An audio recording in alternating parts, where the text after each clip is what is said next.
subtle knowing that the city almost burned. That change came knocking and was turned away by rain. In this alternate London, nothing was destroyed, and because of that, nothing was rebuilt.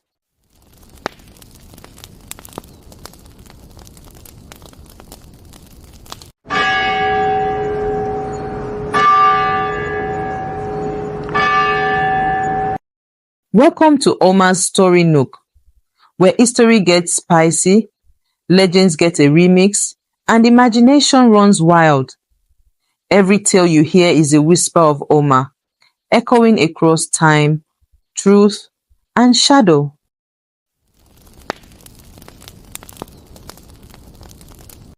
September 2nd, 1666. London, still bruised from plague, sleeps beneath a damp sky. In Pudding Lane, a single ember stars inside a baker's oven. Small, careless, glowing. In our timeline, that ember grew into a fire that roared for 4 days. It swallowed 13,000 homes, melted lead from cathedral roofs, burned 87 churches and nearly every medieval street. It carved a line of ash across centuries of architecture and memory. But history, like fire, needs only a shift in wind to change course. What if history blinked? What if the ember choked on rain instead of roaring into flame? What if the great fire of London never happened? Would London rise just the same?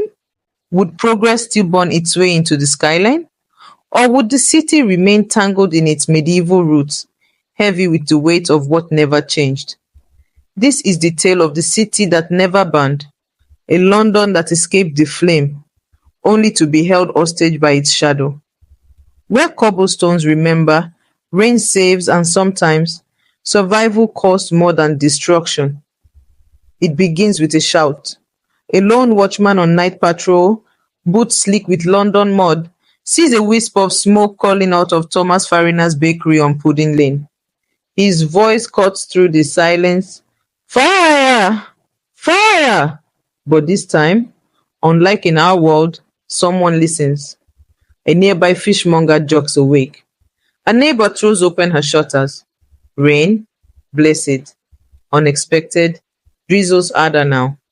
Buckets are filled from wells and rain barrels. Hands, calloused, exhausted, determined, form lines through narrow alleys. The flames stretch, reach, threaten, but they choke before they feast. Drenched by effort, drowned by timing. Within hours, the fire is out. The bakery, gone. A handful of timber homes, scorched.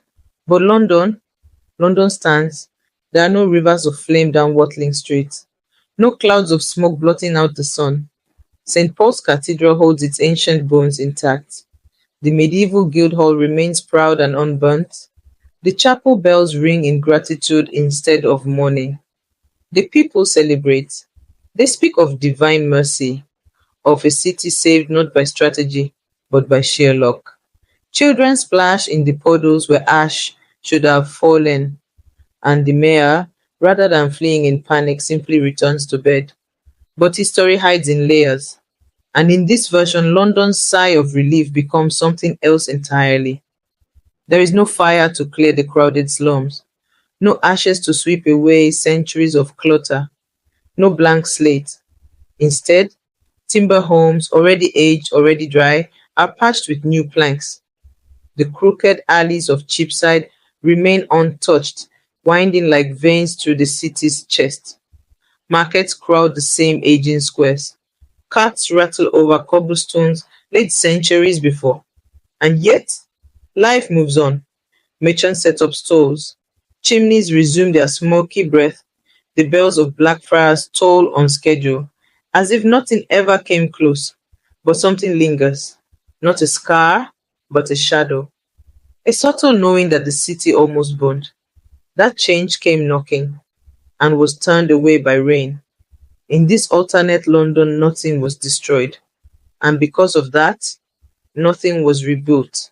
The past remains nailed to every doorway, every beam. And while the city cheers its narrow escape, it does not realize the cost of what it kept. Because sometimes It's not the fire that consumes you, but the comfort of never having faced it. London didn't burn, and without a flame to flatten it, the city wasted no time mourning. It moved, bought, sold, sailed. Business resumed like breath after choking. The markets opened early. Ships left port on time. The Thames churned with life. The East India Company thrived, its sails fat with wind and ambition. Spices from Calcutta, indigo from Madras, tobacco from Virginia, silks draped across windows on Fleet Street, their colors vibrant against soot-streaked walls. Traders jostled in alleyways too narrow for their wagons, too crooked for order, but wide enough for greed. With no city to rebuild, the crown focused outward. Expansion, not renovation. Conquest, not correction. The British Empire reached across oceans, grabbing, mapping, stamping flags where flags had no business flying. Gold flowed back into London like lifeblood, and with it, power. The Bank of England rose faster, its vaults echoed with colonial coin. Soon, London's merchants were kings in their own right. The city became the treasury of a growing empire, the pulse of a global marketplace. A capital not defined by marble columns or sweeping boulevards, but by ledger books and crowded counting houses. But beneath all that glitter, the streets remained the same, twisting, dark, wooden, not out of charm, but out of neglect. The great fire hadn't come, so neither had the great plans. Sir Christopher Wren, brilliant, ambitious, had drawn a new vision for London in the wake of the real fire. Wide avenues, grand piazzas, a city to rival Rome. But in this timeline, those blueprints stay in his desk drawer, unrealized, unfunded, forgotten. Why rebuild when nothing was ruined? So the new empire walked through old doors. The lords of trade sipped tea in Tudor parlors. The monarch issued decrees from chambers still smelling of damp timber. And still, the city grew, not upward like Paris or outward like Vienna, but sideways, clumsily. Suburbs spilled into fields. Cottages crept into farmland, but the core of London remained gnarled, like an old oak that refused pruning.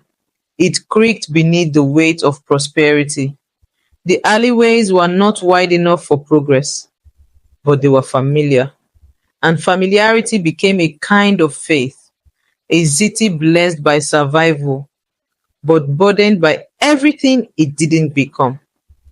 By the 1700s, London gleamed in ledgers but groaned in the flesh.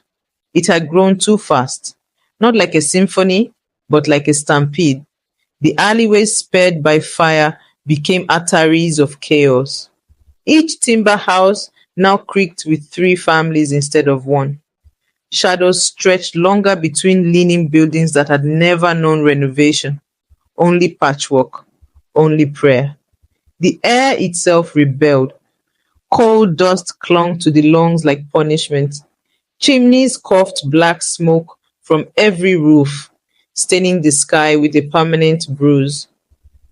People said you could tell a Londoner by their cough or by the soot rings beneath their eyes. Sanitation became a whispered joke. There was no room to widen the streets, no fire had cleared the path. So sewage ran down open channels beside the markets. Carts rattled past butcher stalls and peace pots. Side by side, the plague hadn't returned, but its scent lingered. The mighty Thames, London's lifeblood, was now its wastebasket. A river of trade, yes, but also a graveyard for secrets, corpses, and the city's pride. By the time of the Great Steam in 1858, the water stank so fiercely, Parliament considered abandoning the city altogether. But Londoners? They stayed. They always did. Christopher Wren's vision of wide boulevards and graceful symmetry, still trapped in ink, rejected as too expensive, too radical, too French. And so London became two cities stitched into one, an empire's capital rising in prestige. and the medieval labyrinth sinking under its own weight. The rich fled westward to Mayfair, to Kensington, where new streets were laid with cobbled charm and blooming gardens. But the East End, it rotted. The homes spared from the fire became tombs for the poor. In Whitechapel, 5 families might share a single room. Children were born in corners wrapped in newspaper. Bread was rationed, hope even more so. Yet London endured. It always did, because even in its sickness there was money to be made, empires to run, wars to fight. So the city pressed on, like a horse pulling a cart through sludge, dragging its glory behind it, while its people coughed beneath cracked roofs. It wasn't fire that reshaped this city. It was time, reluctant, unforgiving, slow, a place built on tradition, stifled by its own survival, and somewhere deep in its bones, London began to wonder if perhaps the fire should have come after all. By the 1800s, the city had become a riddle no architect could solve, a skeleton of medieval wood with the heart of an empire, pulsing, sweating, choking beneath the iron grip of the Industrial Revolution. Factories rose like fortresses, brick by blackened brick. Smokestacks loomed like new cathedrals, praising no god but progress. And inside them, men and women, children, breathing soot, earning pennies, working 16 hours, sleeping 6 if they were lucky. London had survived plague, it had dodged fire, but now it was burning in a different way. A slow, grinding blaze of labor, class divide, and systemic rot. The city was loud now, not with fire alarms, but with arguments, not with evacuation, but agitation. Protest filled the streets like rising floodwaters. Pamphlets passed from hand to hand like contraband scripture. Reformers shouted from soapboxes. Clergy and scholars joined voices with dock workers and seamstresses. Something was building, not a fire, but pressure. Writers bled truth into ink. Dickens, Mayhew, Gaskell, they didn't create fiction, they revealed it. Doctors published grim statistics, infant mortality, cholera outbreaks, the way the city devoured its poor. And still, no fire came to sweep the slate clean.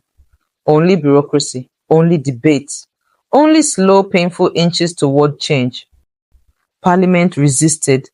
The wealthy clutched their pearls, but the cries were louder than the carriages now, and the stench from the Thames was louder still.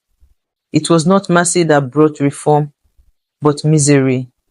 Piece by piece, the city began to respond. A sewer system designed by Bazalgette was built beneath the choking streets. Hospitals grew in number. Workhouses were reformed. Child labor laws crept into existence. Urban planning, once a fantasy, became a necessity. Not because of foresight, but because the city had no choice. By the 20th century, London had changed. It still creaked, still whispered of timber frames and narrow lanes, but still now stood beside stone, glass beside soot. The phoenix had never burned, but it had limped, cracked, adapted. This was not a rebirth of elegance. It was survival, brutal and bruised. And in this alternate world, London became a city of scars. Not stories of fire, but of friction. The past was never wiped clean. It lingered in doorways, in names, in twisted alleys that history never bothered to straighten. And yet, the city still breathed, a little slower, a little heavier, but alive, because sometimes a city doesn't rise from ashes. Sometimes it crawls, hand over hand, out of its own shadow. What if the great fire of London never happened? What if the city never burned and never learned to rebuild? Perhaps we'd still walk crooked lanes under slanted roofs, marvel at ancient timber beams and the ghosts of unbent time. But perhaps we'd also miss the space that tragedy can make for grace, the blank slate, the rebirth, the beauty born not from preservation, but from letting go.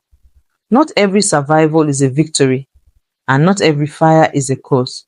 Some are messengers, architects, invitations to rise.